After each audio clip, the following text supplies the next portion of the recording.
Assalamualaikum warahmatullahi wabarakatuh. Perkenalkan, kami dari kelompok 2 akan menyampaikan hasil diskusi kami tentang batas maksimum pemberian kredit. Yang berikut: A. Cakupan dan dasar perhitungan batas maksimum pemberian kredit atau disingkat BMPK.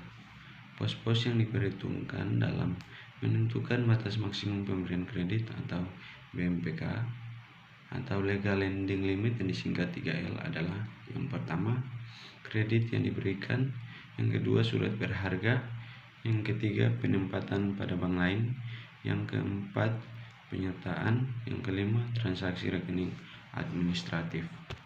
Selanjutnya B. Pos-pos pengecualian dalam perhitungan batas maksimum pemberian kredit. Dalam memperhitungkan BMPK suatu bank, harus dicermati beberapa pos yang tidak perlu diperhitungkan, yaitu: yang pertama, penanaman dana pada sertifikat Bank Indonesia atau SBI dan surat hutang pemerintah Indonesia. Yang kedua, penanaman dana yang diterbitkan atau dijamin oleh pemerintah Indonesia atau dijamin oleh Bank Indonesia. Yang ketiga, penyertaan modal sementara pada perusahaan debitur untuk mengatasi kegagalan kredit atau restrukturisasi kredit. Yang keempat, penyediaan dana yang dijamin oleh cash collateral. Yang kelima, penempatan dana antar bank yang dijamin oleh pemerintah, yaitu selama masih berlaku sepanjang bank tempat penempatan memenuhi syarat penjaminan. Yang keenam, pengambil alihan atau negosiasi wesel ekspor berjangka yang diterbitkan atas dasar LC berjangka atau Usance LC yang masih berlaku dan diaksep oleh prime bank di luar negeri. Berikut C. Penentuan batas maksimum pemberian kredit. Bank Indonesia menentukan bahwa pemberian kredit kepada nasabah harus dibedakan antara pihak terkait dengan bank dan pihak lain yang tidak terkait. Pihak terkait dengan bank adalah peminjam dan atau kelompok peminjam yang mempunyai keterkaitan dengan bank. Yang pertama, pihak terkait tersebut adalah: A. Pemegang saham bank perorangan sebesar 10% atau lebih; B. Pemegang saham bank berbentuk perusahaan atau badan sebesar 10% atau lebih; C. Anggota Dewan Komisaris; D. Anggota direksi; E. Keluarga sampai derajat kedua dalam garis lurus maupun garis ke samping dari pihak A, C, dan D. F. Perorangan sebagai pemegang saham perusahaan sebagai mana dimaksud dalam poin B, yang memiliki saham lebih dari 25% dan atau mempengaruhi perusahaan tersebut. G. Pejabat bank. H. Perusahaan yang dimiliki oleh pihak-pihak A sampai dengan G sebesar 10%. Perusahaan yang secara operasional, pengawasan, dan dalam pengambilan keputusan dipengaruhi oleh pihak-pihak A sampai dengan G. J. Anak perusahaan bank dengan kepemilikan bank lebih dari 25% modal perusahaan dan atau apabila bank mempengaruhi perusahaan. Yang kedua, pihak tidak terkait adalah peminjam atau kelompok peminjam di luar pihak terkait. Pengaturan BMPK untuk pihak tidak terkait ditetapkan untuk peminjam atau individual atau kelompok peminjam ditetapkan sebagai berikut: A. 30% dari modal sejak 31 Desember 2001; B. 25% dari modal selama tahun 2002; dan C. 20% dari modal sejak Januari 2002.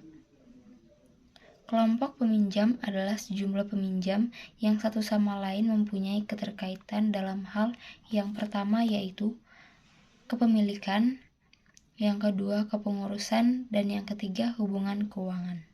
Berikutnya, yang ke D, pelampauan BMPK.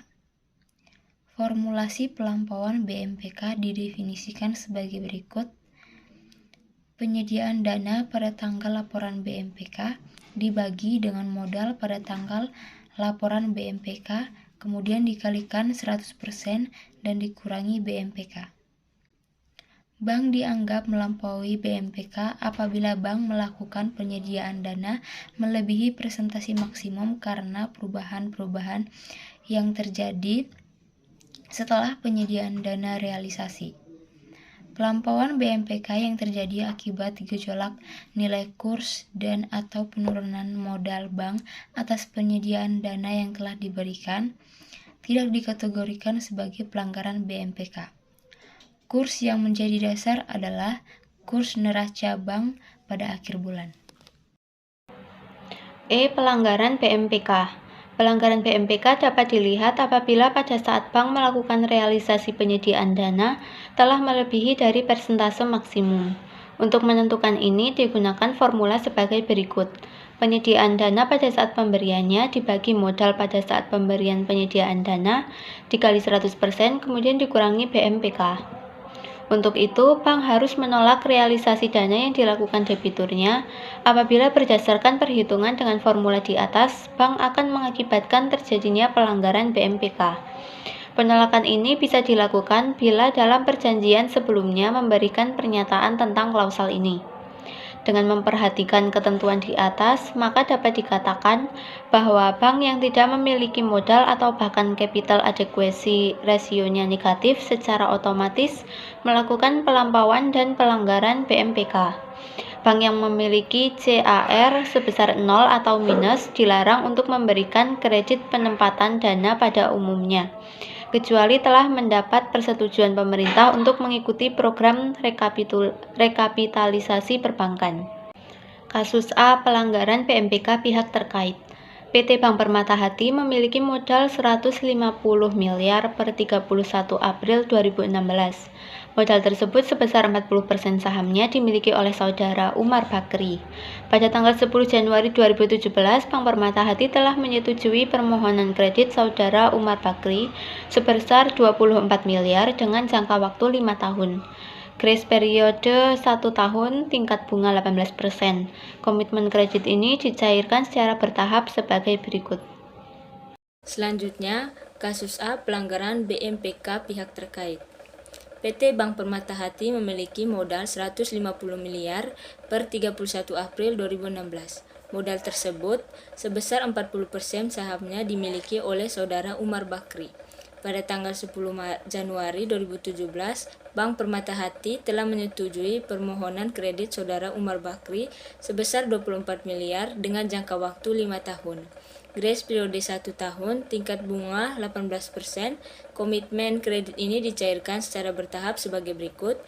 Pencairan tahap 1 pada tanggal 15 Januari 2017, pencairan tahap 2 pada tanggal 15 Maret 2017, pencairan tahap 3 pada tanggal 15 Mei 2017, pencairan tahap 4 pada tanggal 15 Juli 2017.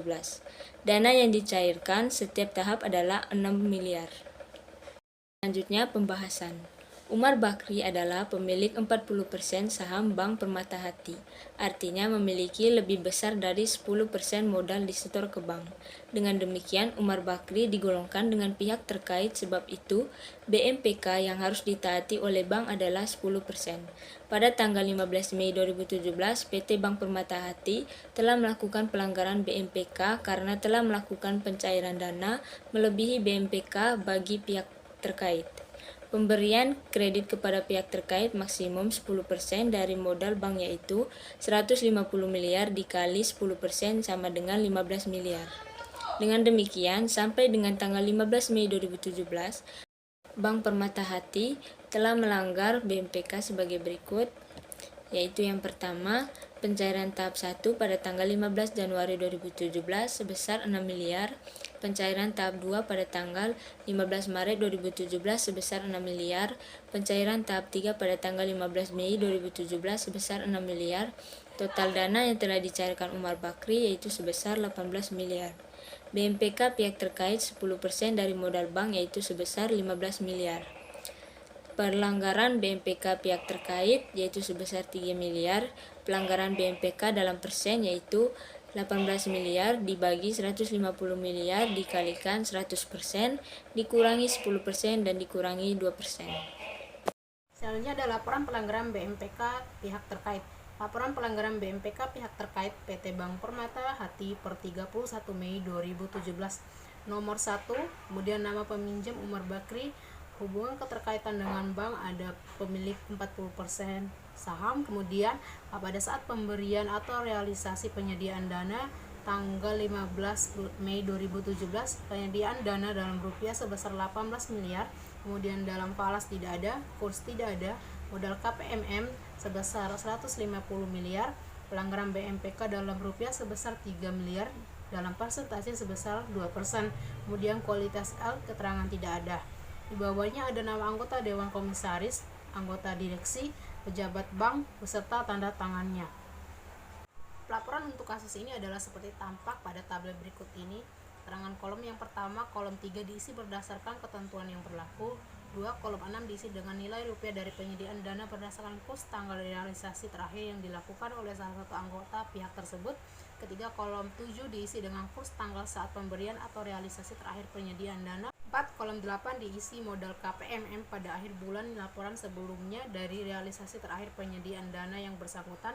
5, kolom 9 diisi dengan hasil perhitungan kolom 5, kolom 6 10% kali kolom 8. Nomor 6, kolom 10 diisi dengan hasil perhitungan kolom 9 dibagi kolom 8 dikali 100%. 7, kolom 11 diisi dengan kualitas penyediaan dana L, DPK, KL, DM sesuai dengan SK DIR BI nomor 39/149/KEP DIR tanggal 12 November 1998. Nomor 8, kolom 12 diisi antara lain dengan nomor dan tanggal surat action plan dan pelaksanaannya. Bila bank melakukan pelanggaran BMPK atau pelampauan BMPK, maka bank wajib memberikan action plan. Action plan ini membuat upaya-upaya untuk menyelesaikan pelanggaran dan pelampauan BMPK dengan target waktu penyelesaiannya. Target waktu penyelesaiannya pelanggaran BMPK dalam waktu 1 bulan, sedangkan pelampauan BMPK diselesaikan dalam waktu 9 bulan. Action plan ini wajib mendapat persetujuan Bank Indonesia. Setelah memberikan laporan action plan, bank juga wajib memberikan laporan pelaksanaannya. Sekian presentasi dari kami kelompok 2. Kurang dan lebihnya kami mohon maaf. Salam dan bahagia.